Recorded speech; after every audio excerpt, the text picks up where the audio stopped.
Good day, everyone. Last time we've talked about the global economy, the economic globalization, and global trade.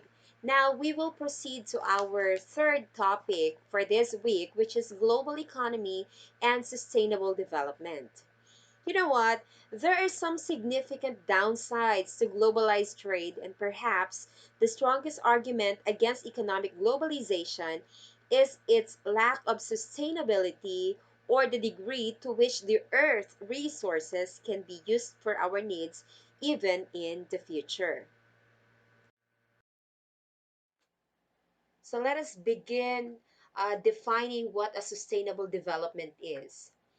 It is defined as the development that meets the needs of the present without compromising the ability of the future generations to meet their own needs. That's according to SHA 2008.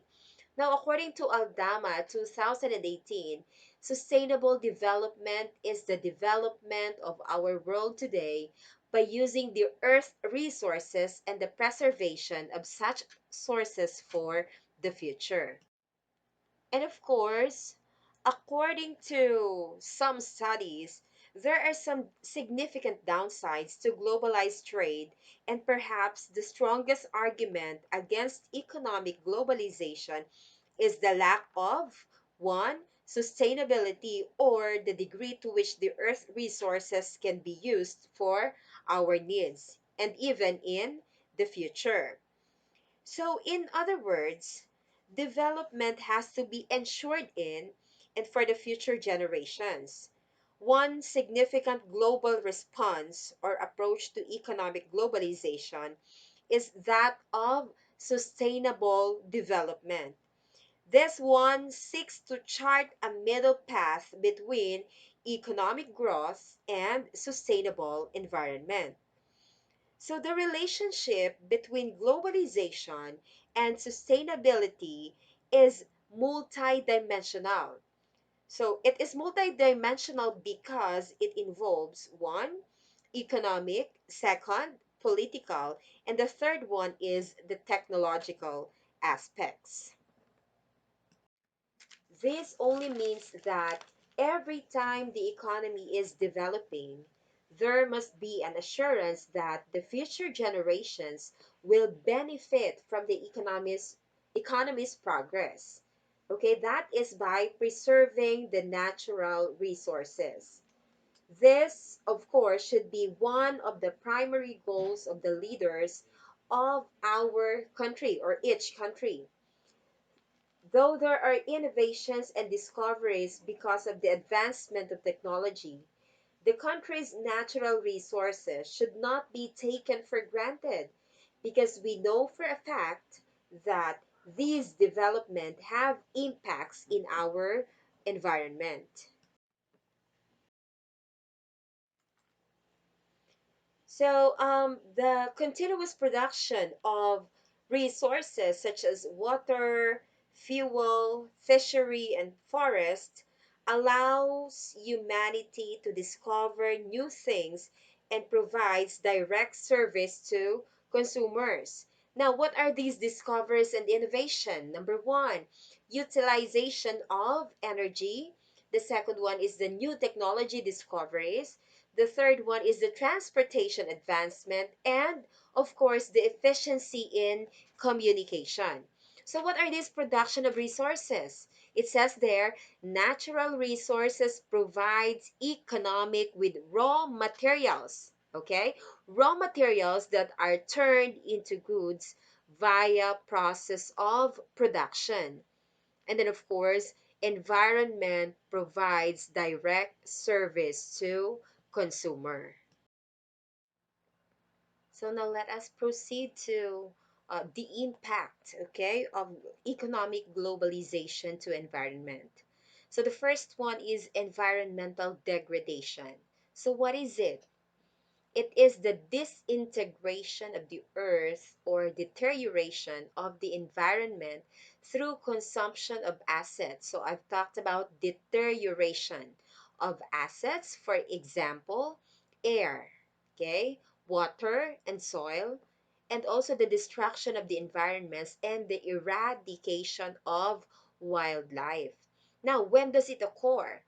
It occurs when Earth's natural resources are depleted and the environment is compromised in the form of extinction of species, pollution in air, water, and soil, and rapid growth in population. All right. So, development, especially the economic development, was hastened by the Industrial Revolution. So, what is Industrial Revolution? It is the period in human history that made possible the cycle of efficiency. In modern history, it is the process of change from agrarian and handicraft economy to one dominated by industry and machine manufacturing. So we've talked about the cycle of efficiency. What is it? It means finding the quickest possible way of producing large amounts of a particular product. Example, factories and the machines that they housed began to produce items faster and cheaper than could be made by hand. So, by this process, it made buying good easier for the people. So, of course, there is an increase in demand. If there's an increase in demand, ultimately, there was an increase in efficiency. And with this, of course, with this kind of cycle, our planet is being harmed in number of ways. For example, the Earth's atmosphere is damaged by more carbon emissions from factories around the world. So another example is the destruction of coral reefs and marine biodiversity as more and more waste are thrown in the ocean. And many experts do not think that the planet can sustain a growing global economy.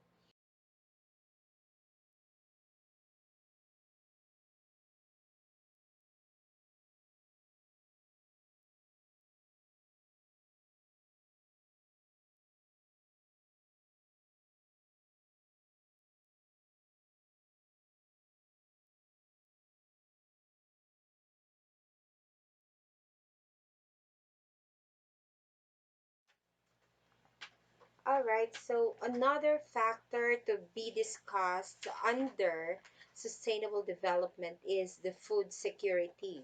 So, what is food security? When does it exist? It exists when all people at all times have physical and economic access to sufficient, safe, and nutritious food that meets their dietary needs and food preferences for an active and healthy life. So it is the priority of all countries, whether developed or less developed. The security of food also means the sustainability of society, such as population growth, climate change, water scarcity, and also agriculture. So let me give you an example in the case of uh, India, okay? So as cited in the study of Brin in 2016. So he said that agriculture accounts for 18% of economy's output and 47 of its workforce. India is the second biggest producer of fruits and vegetables in the world.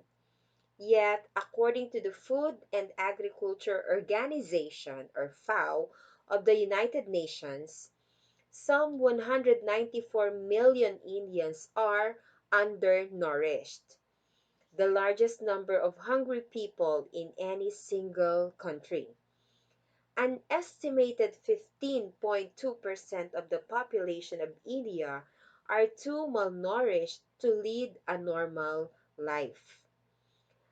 A third of the world's malnourished children live in India. So could you imagine? That's the biggest producer of fruits and vegetables. But a lot of people are, lack of food, okay? there is no food security. But so why would we go to a very far country if we can observe it from our own country? So we have a lot of natural resources here in the Philippines. But of course, hunger strikes in some of the part of our countries, and that's so sad. Perhaps the closest aspect of human life associated with food security is, of course, the environment. So the challenges to food security can be traced to the protection of our environment. So I will repeat, protection of our environment to sustain the food, okay, that we need. So a major environmental problem is the destruction of natural habitats, particularly through deforestation. Industrial fishing has contributed to a significant destruction of marine life and ecosystems. Biodiversity and usable farmland have also declined at a rapid pace. Again, another good example is that, some of the farmland here in the Philippines or the provinces in the Philippines are no longer, okay, they are no longer farm, but became subdivisions and, of course, buildings of the different investors. Okay, so it's just sad to say that before we export rice, but now we import rice from other countries. So the question is, are we going to have this what we call food security in the year 2050? So the answer will be, of course, very much complicated.